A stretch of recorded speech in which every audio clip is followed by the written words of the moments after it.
एक दिन उसे आकाश में एक बाज उड़ता दिखाई दिया। बाज एक शक्तिशाली एवं उच्च उड़ान वाला पक्षी होता है। मुर्गियों के बीच पले बाज के बच्चे ने उसे उड़ता देखा तो अपने मन में सोचा, काश मैं भी इस पक्षी की तरह ऐसी ऊंची उड़ान भर पाता।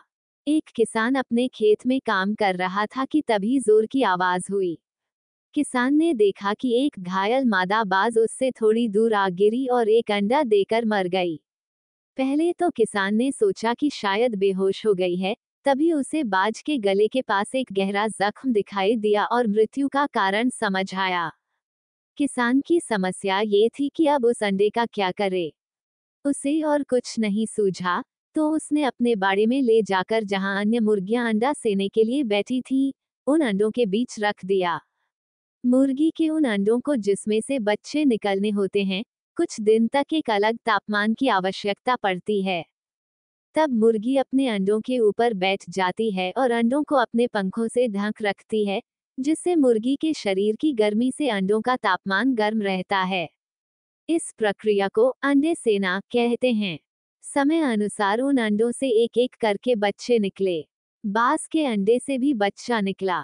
वह मुर्गियों के बच्चों के साथ खाता, उन्हीं के साथ घूमता, वैसे ही डर कर चलता। जबकि बाज, जिसे इंग्लिश में हॉक हॉक कहते हैं, एक शिकारी पक्षी होता है जो खुले आकाश में उड़ता है और अपने भोजन के लिए स्वयं शिकार करता है। परंतु बाज के इस बच्चे ने अपना पूरा जीवन इन्हीं मुर्गियों के बीच गुजार दिया। उन्हीं की तरह उसे जमीन पर जो दाना मिलता वही खाकर पेट भर लेता। इसी तरह वह बूढ़ा हो गया। एक दिन उसे आकाश में एक बाज उड़ता दिखाई दिया। बाज एक शक्तिशाली एवं उच्च उड़ान वाला पक्षी होता है। मुर्गियों के बीच पले बाज के बच्चे ने उसे उड़ता देखा तो अपने मन में सोचा, काश मैं भी इस पक्षी की तरह ऐसी ऊंची उड़ान भर पाता। क्या हम मनुष्यों में से अनेकों की ऐसी ही कहानी नहीं है?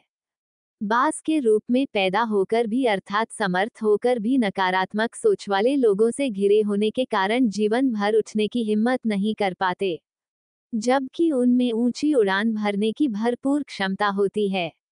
अतः अपने मन में यह विश्वास रखकर चलिए कि आप बहुत कुछ कर सकते हैं, क्योंकि आप बाज जैसे समर्थ हैं।